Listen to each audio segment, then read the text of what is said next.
Hello everyone, स्वागत है आपका हमारे यूट्यूब चैनल एग्ज़ाम टाइम पर। तो भाइयों, हम आशा करते हैं कि आपको तो भाइयों हम उम्मीद करते हैं कि आपको आज जो हमारे इस डेस्कटॉप पे दिख रहा होगा कि आज हम किस लिए यहाँ पे फिर से उपस्थित हुए हैं। तो आज हम फिर से अपने करंट अफेयर्स वीकली जो करंट अफेयर्स हमारा चलता है उस वीकली करंट अफेयर्स को लेकर के आपके सामने हाजिर हुए हैं, उपस्थित हुए हैं। जो कि आज इस वीक का जो 30 जनवरी से लेकर के 5 फरवरी तक का जो है उसको उसके हिसाब से जो घटनाएं घटित हुई हैं इस सप्ताह के अंदर कौन से क्वेश्चन जो घटनाएं घटित हुई हैं वो क्या किस एग्ज़ाम के लिए कैसे हमारे लिए इम्पोर्टेंट है, वो सारी चीज़ें क्वेश्चंस के रूप में हम आपके सामने लेकर के आए हुए हैं। तो उस पर चर्चा करने से पहले हम ये जान लें कि ये जो करंट अफेयर्स का सिलसिला है, इस करंट अफेयर्स कहाँ कहाँ पर यूज होता है। तो करंट अफेयर्स मोस्टली हर जगह यूज होता है, जो भी कम्पिटिटिव एग्ज़ाम देते हैं आप, जहाँ पे करंट अफेयर्स पूछा जाता होगा, ये वीडियो सब लोगों के लिए हेल्पफुल है। तो अब जो लिखा हुआ है कि ये हमारा चैनल जो है वो चैनल हमारा एक एजुकेशनल जो इंट्रेंस के बेसिस पे चैनल हमारा है। तो अब इंट्रेंस के बेसिस पे हमने ये टाइटल यहाँ डाला हुआ है कि जहाँ पर यूसेट अप्लाई हो रहा होगा, जहाँ पर यूसेट अप्लाई हो रहा है, या फिर कि बीकॉम एंट्रेंस के लिए, बीए एंट्रेंस के लिए, बीएससी एंट्रेंस के लिए, चाहे डीयू एयू चाहे बीएचयू में जहाँ पर भी करंट अफेयर्स पूछा हो जा रहा होगा किसी एंट्रेंस एग्ज़ाम को देने के लिए, वहाँ पर ये वीडियो बहुत ज़्यादा हेल्पफुल होगी आप सबके लिए। तो हम उम्मीद करते हैं कि ये जितने भी क्वेश्चंस हम लाए हैं शायद आपको कुछ मदद मिल जाए, आपको मदद मिलेगी इससे। और इसी उम्मीद के साथ हम अपने क्वेश्चन को शुरुआत करेंगे। आज का हमारा पहला क्वेश्चन जो आपके सामने दिख रहा है, ये पहला क्वेश्चन लिखा है, how many countries are invited in Beijing olympic opening ceremony by China. जैसा कि इस क्वेश्चन से आपको पूछा जा रहा है कि कितने कंट्रीज इन्वाइट किए गए हैं बीजिंग के ओलंपिक ओपनिंग सेरेमनी में, जो कि चाइना में हो रहा है। बीजिंग जो है वो चाइना में है। तो पहले तो इसका आंसर जान लेते हैं, फिर इसके बारे में कुछ बात करते हैं कि क्या है। तो कितने कंट्रीज बुलाए गए हैं ओपनिंग सेरेमनी में, तो ओपनिंग सेरेमनी में बुलाए गए हैं 32 यानी 32 कंट्रीज। अब इसका ये चर्चा में क्यों है बीजिंग, अब ये तो जान लीजिए ओलंपिक है तो चर्चा में आना ही है। परंतु इसके पीछे की कहानी अगर देखें तो पीछे की कहानी ये है कि इसमें 32 कंट्रीज़ का नाम दिया गया। इसमें कुछ इंस्टीट्यूट के लोग भी शामिल हैं। अब उसको भी चाइना क्या किया है, अपने कंट्रीज़ के रूप में कंसीडर कर लिया है। जो कि इसमें अमेरिका जैसे देश के राष्ट्राध्यक्ष वहाँ नहीं गए, वहाँ उनके कुछ राष्ट्राध्यक्ष की जगह, जैसे चाइना ने कंसीडर इस बेस पे किया कि वहाँ पर सारे 32 देशों के राष्ट्राध्यक्ष गए हैं। पर अमेरिका और कुछ देशों ने बाइकॉट करने की कोशिश की थी कि जो चाइना में ओलंपिक होने वाला है कि वहाँ पर बाइकॉट जैसी स्थिति डाली जाए।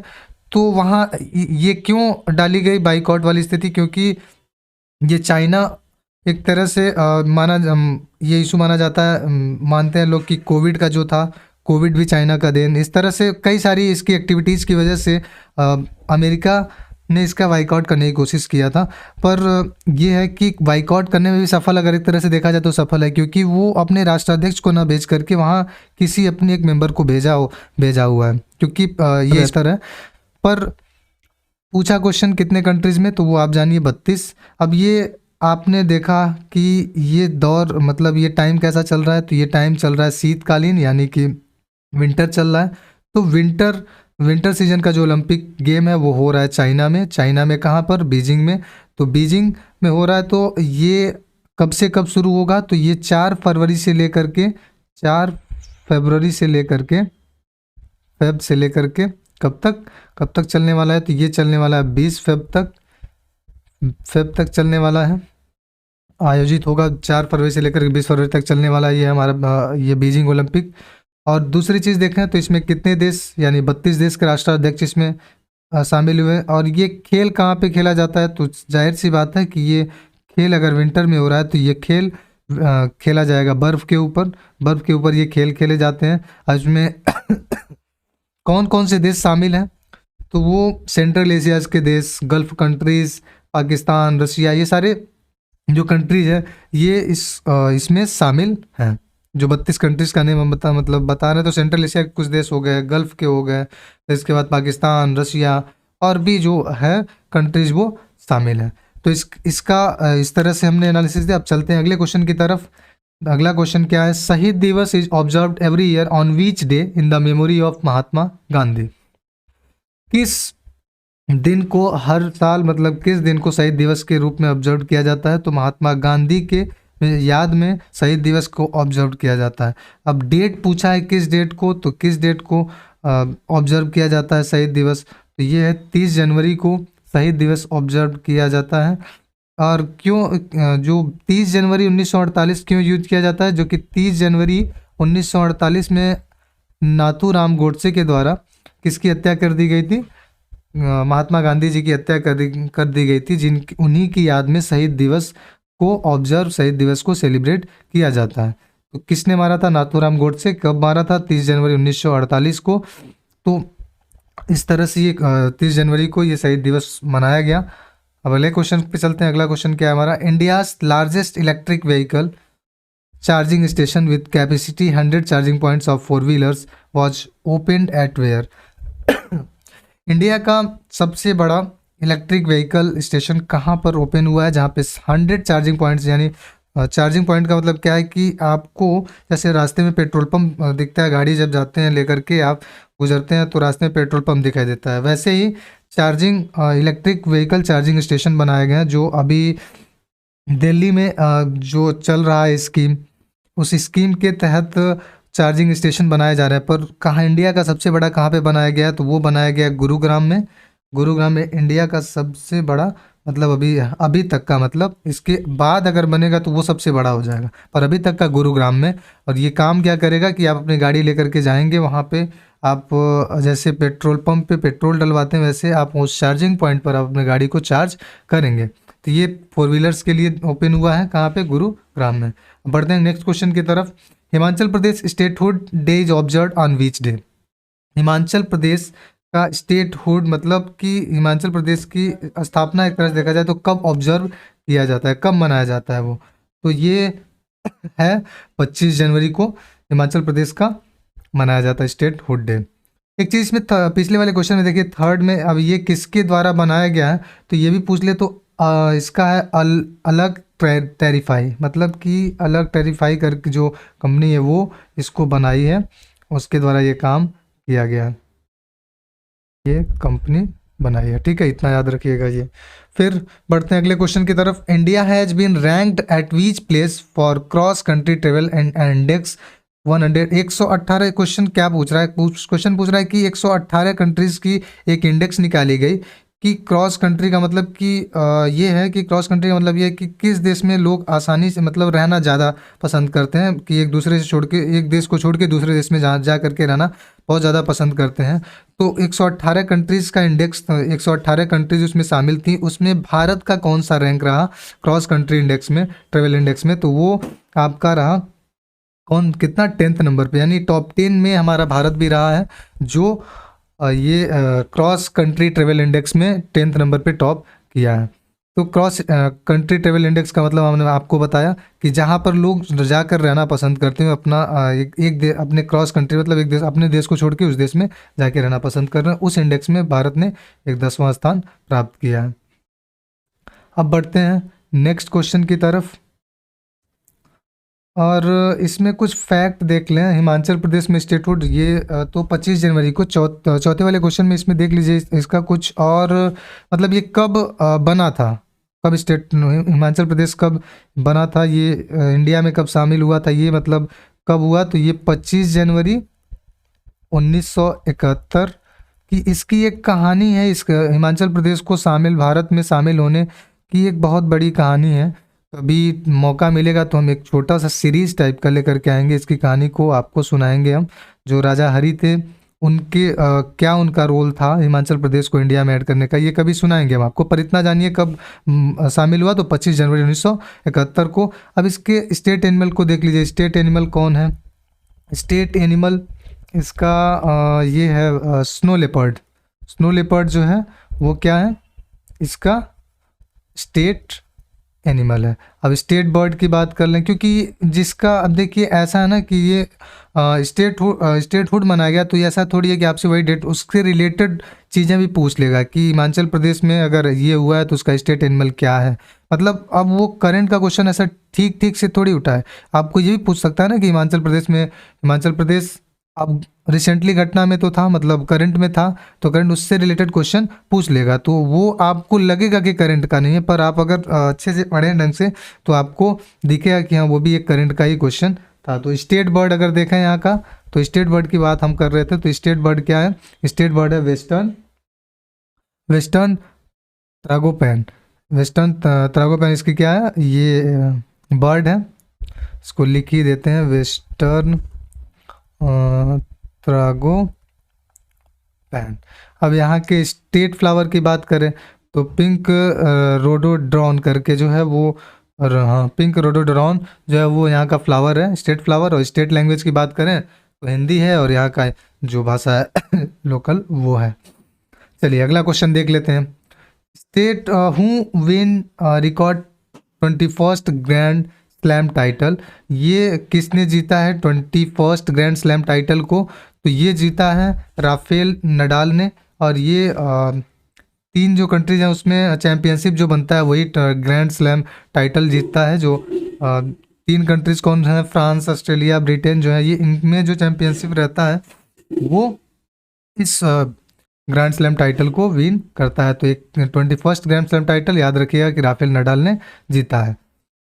अब अगले क्वेश्चन की तरफ बढ़ते हैं। World leprosy day is observe globally every year on which day of January.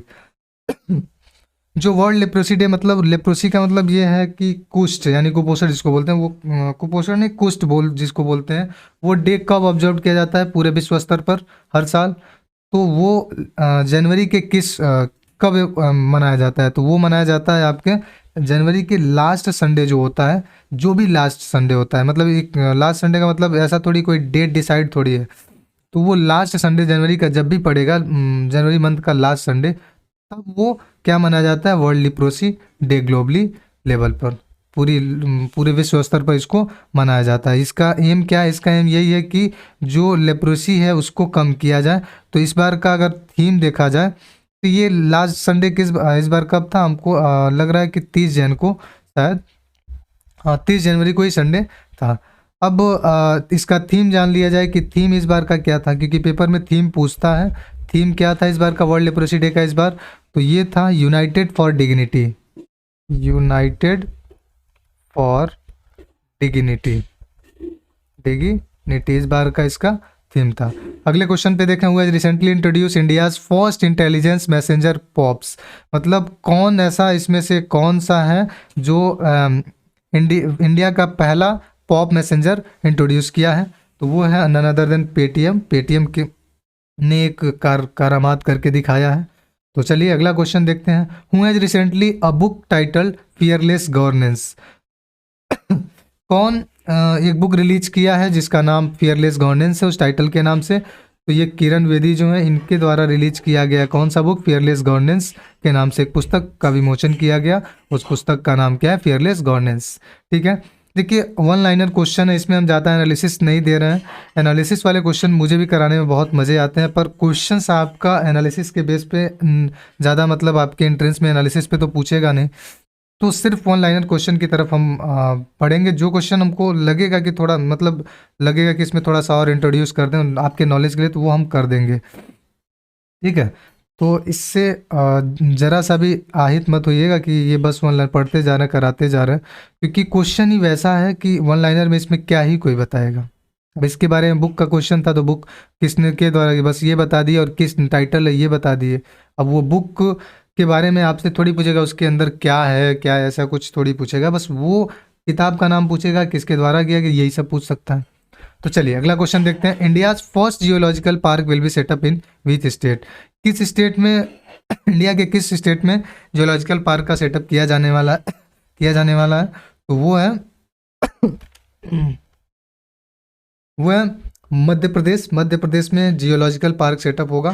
ठीक है, और अब जियोलॉजिकल पास सेटअप होगा। जियोलॉजिकल में क्या होगा कि वहाँ पर जो मौसम है इनके बारे में, मतलब जियोलॉजिकल एक तरह से जियोग्राफी का जो भी होता है वो उस तरह के पार्क उसमें करके दिखाया जाएगा। पार्क में उस तरह का डिजाइन किया जाएगा। अब देखिए इसमें Bardoloi committee report is based between the border dispute of Assam and which country. जो बारडोलाई कमेटी का रिपोर्ट है वो किस किस देश, मतलब किस किस स्टेट से संबंध रखता है, इंडिया के किस किस स्टेट से संबंध रखता है। अगर ये भी आपको मालूम है तो भी आप इसका आंसर दे सकते हैं, नहीं तो ये पूछा ही है। ये बॉर्डर बॉर्डर डिस्प्यूट है, किसके किसके बीच का है ये बारडोली कमेटी, तो आसाम और अरुणाचल प्रदेश के बीच का बारडोली कमेटी का एक रिपोर्ट था। उस रिपोर्ट में क्या है कि चलिए इसके बारे में कुछ बात ही कर लेते हैं थोड़ा। क्या है ये पहली बात ये रखिए कि आसाम और अरुणाचल प्रदेश, आसाम जो है, आसाम आसाम और अरुणाचल प्रदेश ये दोनों जो हैं ये कितने किलोमीटर तक का अपने बॉर्डर शेयर करते हैं, तो 800 स्क्वायर किलोमीटर जो है 800 किलोमीटर बॉर्डर का, 800 किलोमीटर का बॉर्डर शेयर करते हैं। अब आपको लिखा है कि बारदोलाई कमेटी रिपोर्ट किसके बेस पे है, बॉर्डर डिस्प्यूट पे बेस पे है। यानी ये जो बारदोलाई कमेटी आई है, ये बारदोलाई कमेटी का जो रिपोर्ट है, यानी इसका बेस किस पे है, इसका बेस है बॉर्डर के डिस्प्यूट पे। यानी बॉर्डर है, बॉर्डर के डिस्प्यूट को लेकर के कोई रिपोर्ट आई हुई है। तो इतना तो आपको कॉन्सेप्ट दिमाग में बन गया होगा कि हाँ कुछ बंटवारे को लेकर के ये रिपोर्ट बताई होगी। तो इस रिपोर्ट में क्या था कि ये आसाम के जो मुख्यमंत्री थे गोपीनाथ बारदोलाई, उन्हीं के नाम पे ये पड़ा है बारदोलाई कमेटी। उन्होंने एक रिपोर्ट क्या निकाला था कि जो बॉर्डर है आसाम और, जैसे आसाम और अरुणाचल प्रदेश का जब बंटवारा, पहले तो मान लो अरुणाचल प्रदेश और आसाम एक था, जब इसका बंटवारा होना था तो ये हुआ कि अरुणाचल प्रदेश पहाड़ी एरिया पर जाता है और आसाम में प्लेन एरिया है। तो अब पहाड़ियों पे कुछ होगा नहीं, आसाम प्लेन एरिया है, यहाँ पे प्रोडक्टिविटी अच्छी है। तो यहाँ का एक रोड जो बनने वाली थी, एक रोड बन रही थी, उस रोड को भी इसी आसाम में ही बन रहा था। तो ये अरुणाचल प्रदेश वाले जो थे, वो अरुणाचल प्रदेश वाले मतलब ये उनका कहना था कि जब सारी चीज़ें आप ही प्लेन का ले लेंगे तो यहाँ की जो जनता है वो कैसे खाए, मतलब इसी चीज़ को लेकर के डिस्प्यूट था, काफ़ी मतभेद था।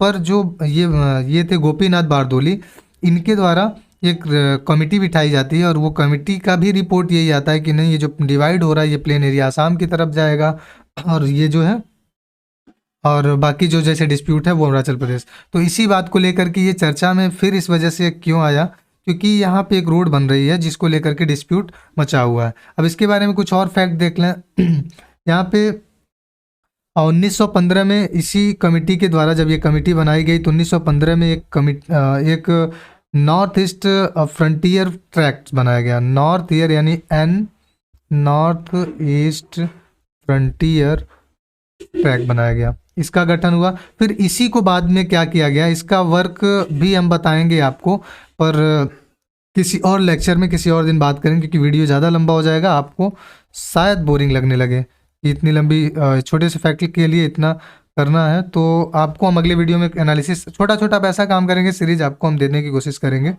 अब देखिए इसी को कन्वर्ट करके 1954 में क्या बनाया गया, नॉर्थ ईस्ट फ्रंटियर, और इसको एजेंसी बनाई गई, ठीक है, नेफा करके बनाया गया, ठीक। और ये फिर जो अरुणाचल प्रदेश, इसको बनाया गया था एक बार 1972 में, इसको यूटी भी बनाया गया था, यूटी यूनाइटेड टेरिटरीज भी बनाया गया था। तो ये था इसका कुछ छोटा छोटा कॉन्सेप्ट जो हमने आपको बताया। बारदोलाई कमेटी का रिपोर्ट के बारे में बताया कि बारदोलाई कमेटी क्या था। ये डिस्प्यूट मतलब आसाम और अरुणाचल प्रदेश को लेकर के, डिस्प्यूट को लेकर के एक रिपोर्ट बनाई गई थी जो फेवर में गई थी, आसाम के ही फेवर में गई थी, तो उसी को देख करके बनाया गया था। अब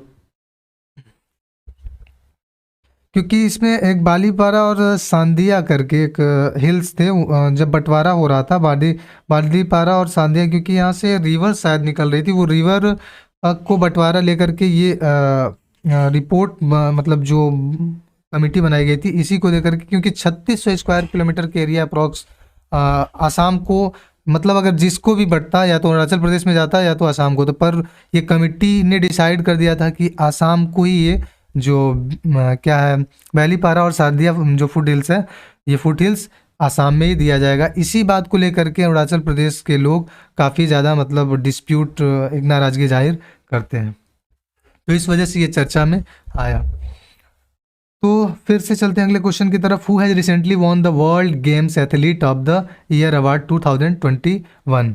इस बार का गेम्स एथलीट अवार्ड 2021 का कौन जीता है? तो PR श्रीजेश जो है वो क्या जीते हैं इस बार का वर्ल्ड गेम्स एथलीट अवार्ड 2021 का उन्होंने जीत लिया है। बढ़ते हैं अगले क्वेश्चन की तरफ।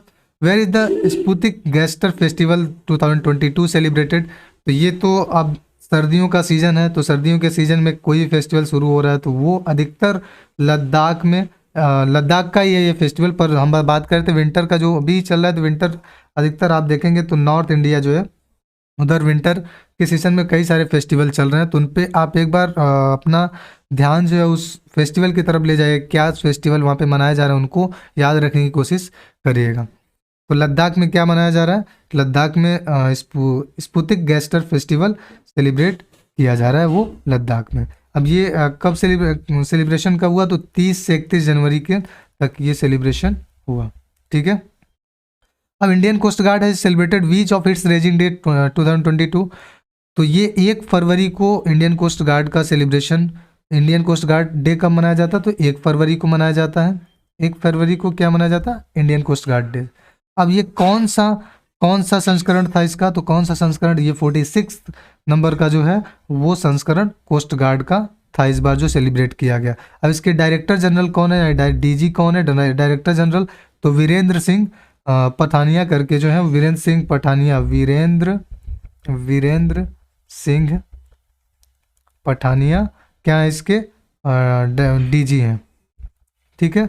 अब इसके बात कर ले क्या नाम है, हेडक्वार्टर कहाँ पे है? तो हेडक्वार्टर है इसका दिल्ली में, हेडक्वार्टर दिल्ली में है। और ये किसके तहत आता है इंडियन कोस्ट गार्ड?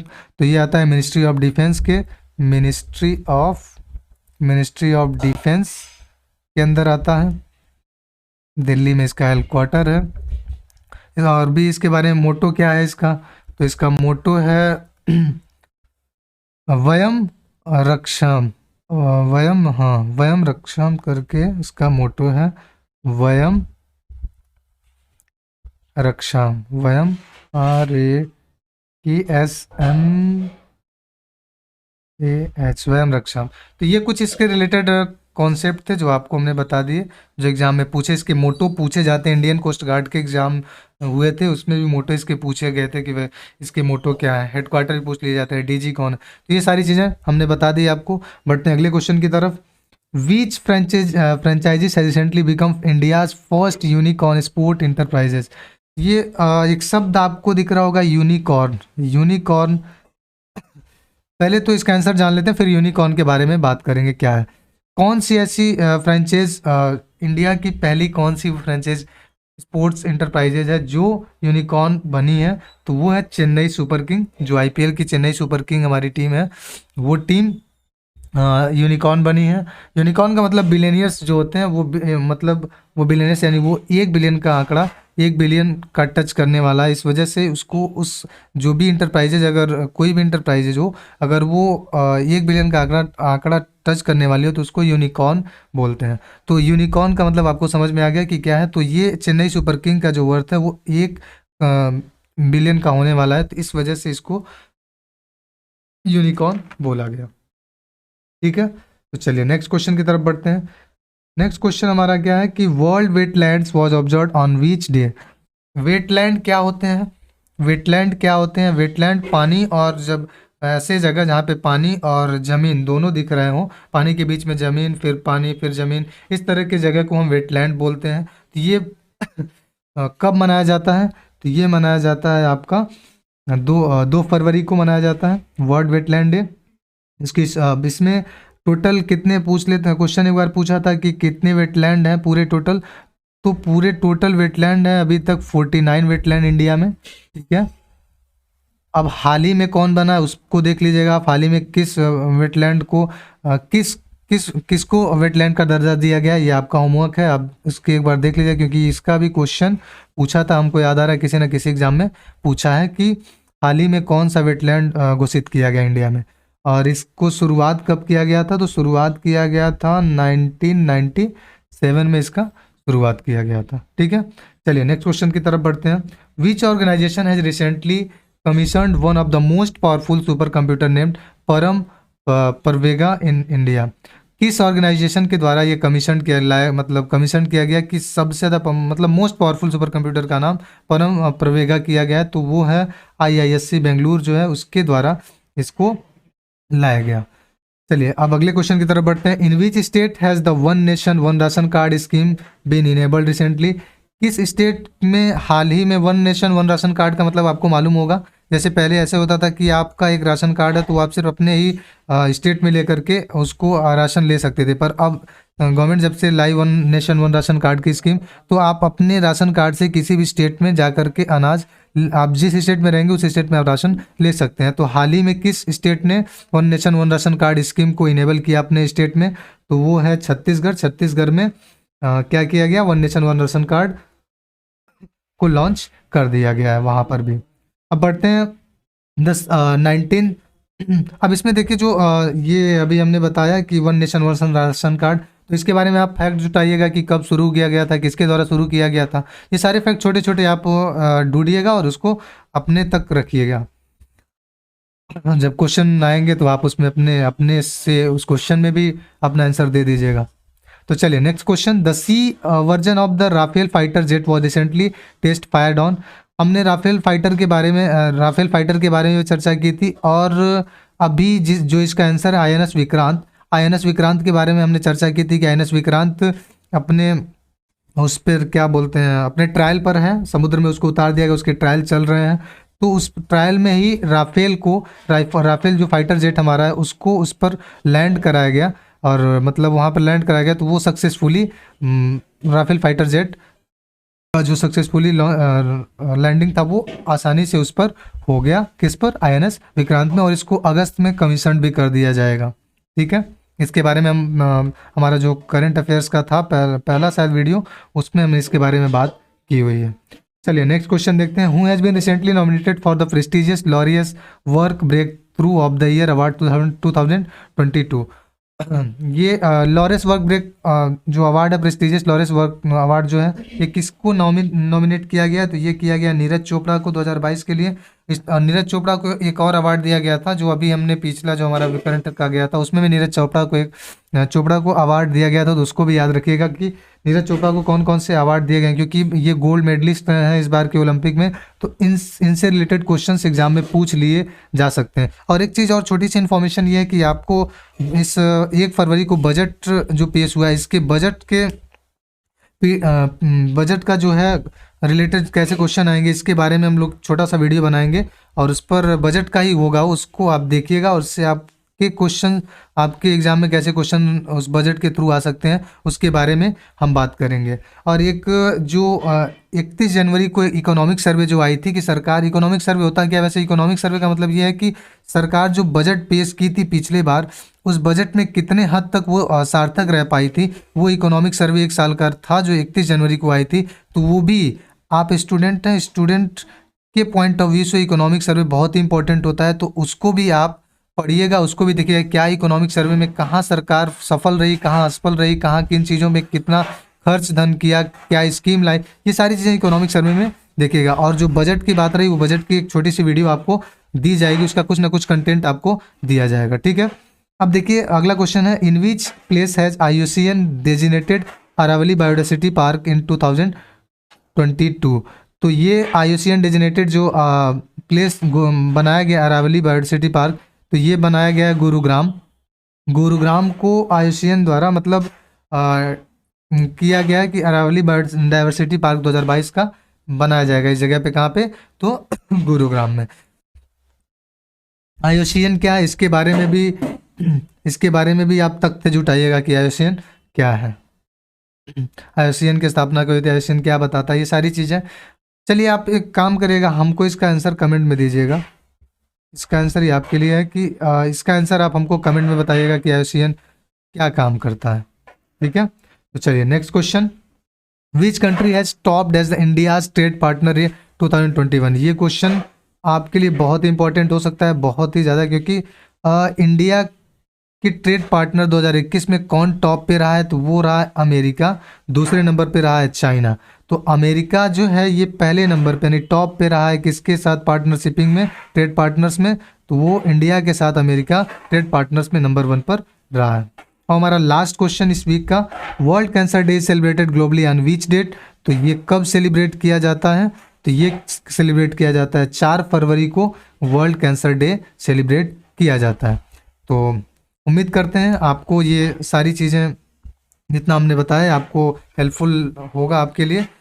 तो आप ऐसे ही हमारे साथ जुड़े रहिए, और अगर आपको अच्छा लगे तो लाइक, कमेंट, शेयर, और चैनल पर नए हो तो चैनल को सब्सक्राइब भी करिए। तो हम और